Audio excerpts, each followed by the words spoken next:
They immediately pounced on her. They knocked me to the ground. Attacked by two Rottweilers, a Denver man in a desperate fight to save his dog. I could see one of them got into her. They were trying to do. His face and hands torn up. His dog in the ER for more than 10 hours. When you have a dog that has a tendency to be violent, it's very obvious that this has got to be under control. Now the family wants your help to track down the owner who let his dog run off leash. $14,000 that I'm never going to see again. Plus a single mom scammed out of her life savings. I was just panicking and they just got me. They got me. The red flags you need to watch out for. I guess I just was the perfect victim. A Denver man was left bruised and bleeding after trying to save his dog from a brutal attack. Tom Pather says he was out for a walk when two dogs running off leash pounced on his terrier. His only option was to put himself between them and his dog. Good evening, everybody. Welcome to Denver7 News at 10. I'm Shannon Ogden. I'm Ann Trujillo. Thank you so much for joining us. As Denver7 Sloan Dickey reports, the injuries, they're starting to heal, and now the family wants your help to track down the owner who should have had those dogs under control. Come on, Lucky. This is the Green Valley Ranch neighborhood park where Lucky loves to play. This is where we were walking this neighborhood and then this green belt. Lucky just loves it. A park where she can run and chase rabbits while still on leash. Where's that rabbit? But it's also the park where she almost lost her life. As Lucky and I, her on leash, came right here to this point, the man and the two dogs were right here behind this fence. On July 8th, Tom Pagler and Lucky were both sent to the hospital after being attacked by two off-leash Rottweilers. They were so strong. They kept knocking her to the ground, trying to get to her underbelly.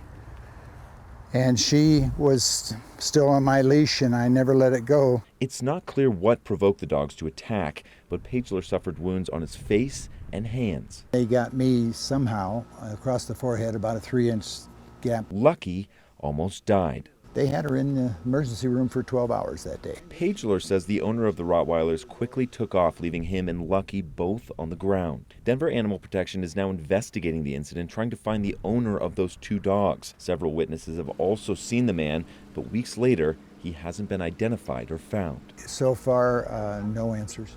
No answers yet. So Tom and his wife, Mary, are seeking answers themselves, putting up flyers in the neighborhood hoping someone saw something. You're not supposed to run these dogs off leash. He doesn't care. He doesn't respond. But no matter what happens, they say they want the message to be clear. Keep your dog on a leash. Had they been restrained, there would have not been an incident. There would not have been an issue.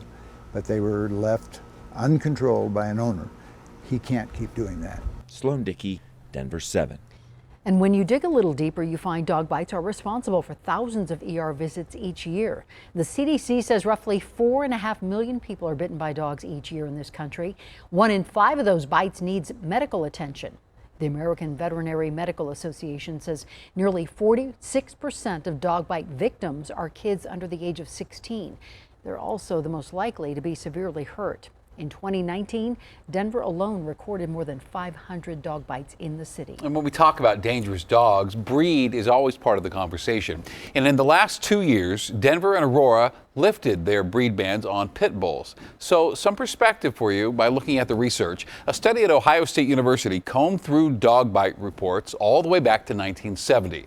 Researchers found when breed was reported, pit bulls were responsible for the highest proportion of bites, followed closely by mixed breeds and German Shepherds. They also found pits and mixed breeds had, on average, the most damaging bites.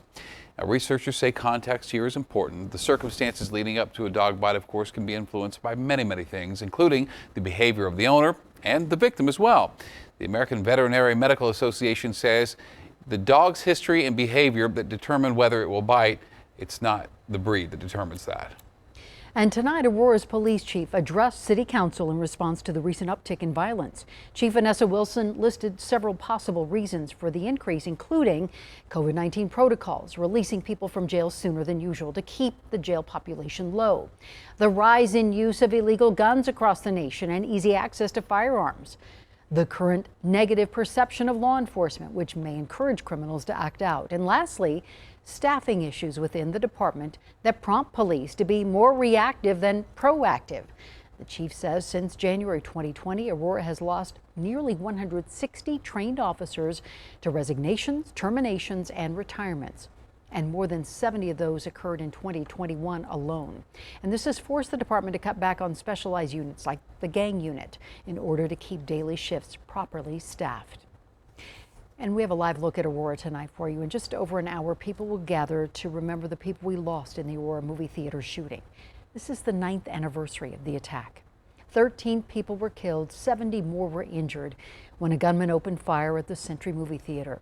And tonight's candlelight vigil will begin at the Waterwise Gardens beside the city building before heading over to the 720 Memorial. And you can stream the entire event starting just before midnight on the 720 Memorial Facebook page.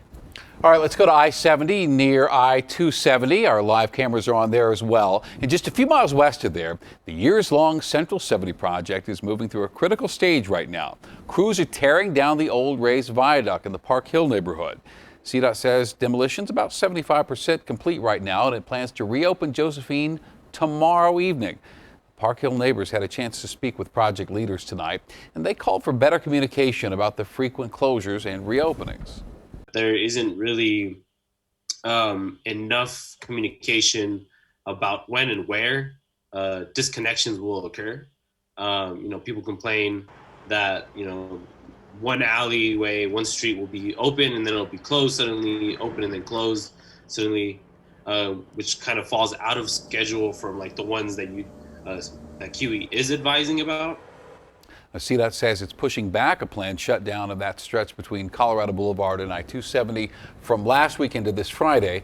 There are concerns apparently about oil availability. Now, asphalt used for paving comes from crude. CDOT says it's looking into the issue, and we'll give updates when it finds out how this is going to affect the work. A warning tonight from a North Glen mother who was scammed out of her life savings. That money was supposed to be used to help pay bills and help cover care for her 3-year-old daughter who is battling cancer. Denver7's Adi Guajardo has more on the elaborate scheme and what you need to watch out for. You're so shitty.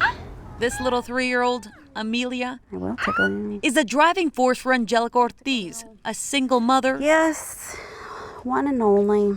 And nurse. I have a degree, I have a career, I can save a person's life. I guess I just was the perfect victim. The perfect victim for a scam. You need to immediately call the investigation officer. That swindled her out of her life savings. $14,000 that I'm never gonna see again. She's bravely sharing her story so others don't fall victim too. They literally left me with nothing. Not enough to pay my bills this month, not enough for anything. The caller posed as an IRS agent and told her identity was compromised. She was then transferred to an alleged DEA agent who informed her she was connected to a serious crime in Texas. $1.5 million worth of money laundering and drug trafficking, and they said they found kilos of cocaine and that they were going to come search my house. They provided badge numbers and assured her they wanted to help by securing her money before the government froze her bank accounts, then instructed her to withdraw $12,500 in cash and max out her credit cards to purchase gift cards. I was just panicking, and they just got me. They got me. If I had a question, they had an answer.